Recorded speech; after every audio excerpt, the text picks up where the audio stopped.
Hi!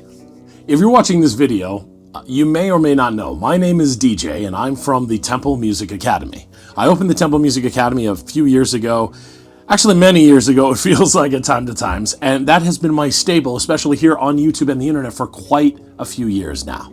Recent changes to the YouTube policies and the way that they're fixing to do things, basically, has forced this kind of fracture to happen. If you're watching this video, it is technically part of the old Temple Music Academy days.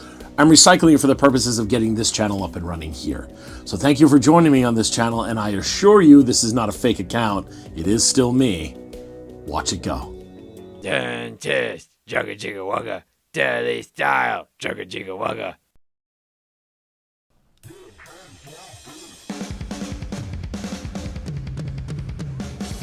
Sick.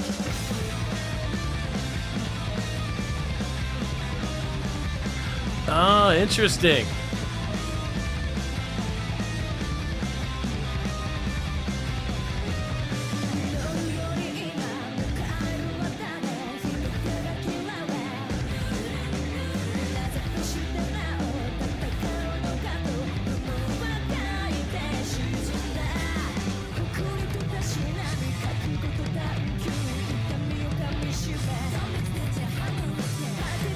Cool, so these are build-ups that are done. Their vocal harmonies are fantastic. I'm noticing the two backup vocalists, if there is two, correct me wrong in the comments, but the main vocalist is mixed slightly different than them. I'm noticing a little more compression on their voice, a little more attacky compression sounds on the backup singers' voices. It still sounds fantastic. This is not a slight, just something I'm noticing as I'm hearing it.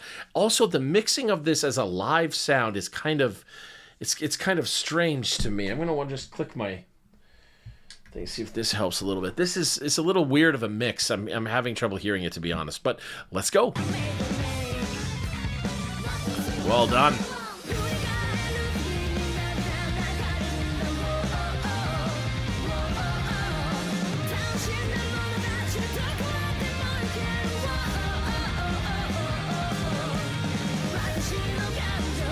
Awesome. So we get a very classic rock and pop kind of chorus line. Chorus is the big hooky section of the song. Hook is a slang term for something that's repeatable and noticeable. You think of any of your famous songs that you're a super big fan of, chances are it has an extreme hook to it that you may or may not have been aware. So this group is doing a fantastic era where their bridges and their pre-choruses are kind of their build-ups to try things more complicated and try weird rhythms or weird sounds, alterations, kind of things, cool vocal harmonies. But now we're in the chorus, which is going to be big and it's going to be booming and it's going to be hum-alongable back.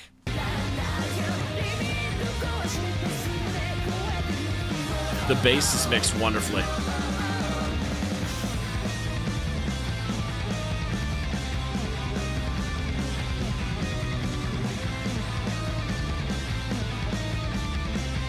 So we got what sounds like an octave chord. An octave is the exact same note played at a different pitch. If you sing that song, do, re, mi, fa, sol, la, ti, do, you would get that what's called the major scale. And the idea of that is it starts and ends with the word do. Now that being an octave, whereas the same letter name but played at a different pitch, higher or lower than each other. We can see that going on with the guitar player's index finger, and then her pinky finger is hitting the octave. She's hitting the other notes of the chord in between that, giving us what's I perplex. It may be... I think it's just a 5 chord with an octave added to it, but I'd want to, or an extreme octave added to it. I'd want to listen to make sure. But we have the other guitar players doing the rhythm section and deepening it with a 1 and a 5 and probably a mini octave of that one. And then the other guitar is doing the extended range while our bass player holds it down rhythmically. This is what's keeping it so tight and so front-facing and moving forward that you want to bob and dance to. That's what's up, Uncle Davis. You know. You know.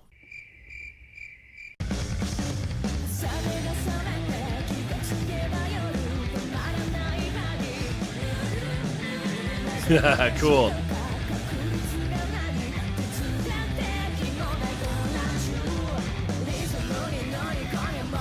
Oh.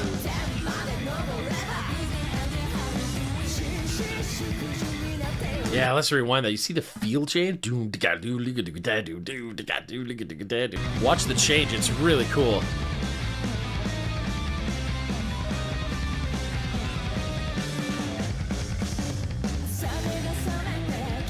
See, very front.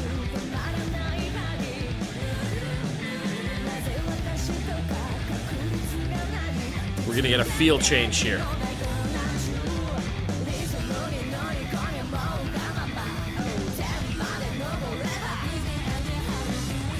Oh, man.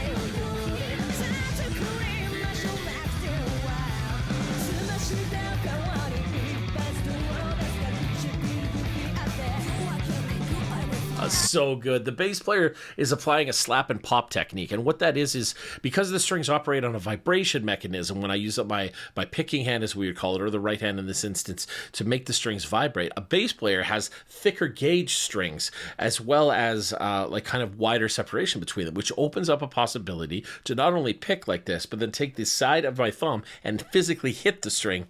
Hit. Instead of a pluck, I can hit, which gives this vibration sound called a slap. And then the other is that they hook their finger onto a string and pull it away from the body of the string, and that's called a pop. So you get these slap and pops. If you ever wondered, by controlling and muting of the strings with their left hand or their fretting hand, that's how you get that. I always wondered if somebody just tuned into the video right now at this mark, and all you heard was me going Temple Music Academy. Unsubscribing is super easy. All we need to do is click on this subscribed button. See? You see the move.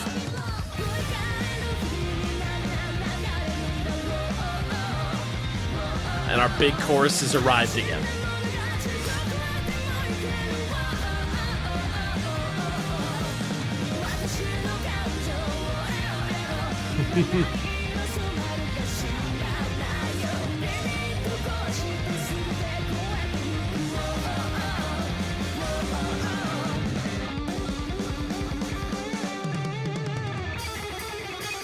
Cool. We call that a descending chromatic run. Chromatic is basically saying every single note. All the notes that are side by side, regardless of key signature, I'm going to do them all. And descending just is a fancy word of meaning going down, the opposite of ascending. So anytime the guitar is moving more and more towards the guitar player's left in this example, the pitch is getting lower. Yaga-daga, yaga-daga, yaga-daga, yaga-daga, yaga-daga, yaga-daga, yaga-daga, da. And that's going to give us what's called a descending chromatic run. If you want to sound smart, impress your friends. Yeah. No, oh my God, yes. You see the slap and pop? It's so sick. Try and focus on the bass player's right hand.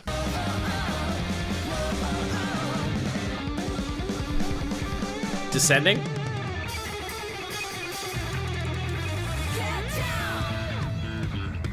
Oh, hell yeah.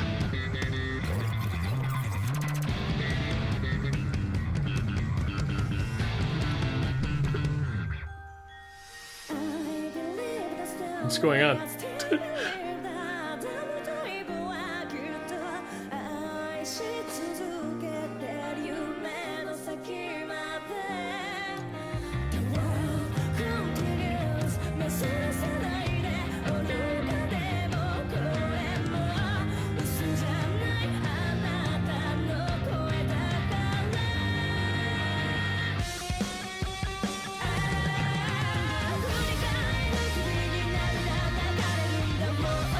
Kind of a halftime feel now.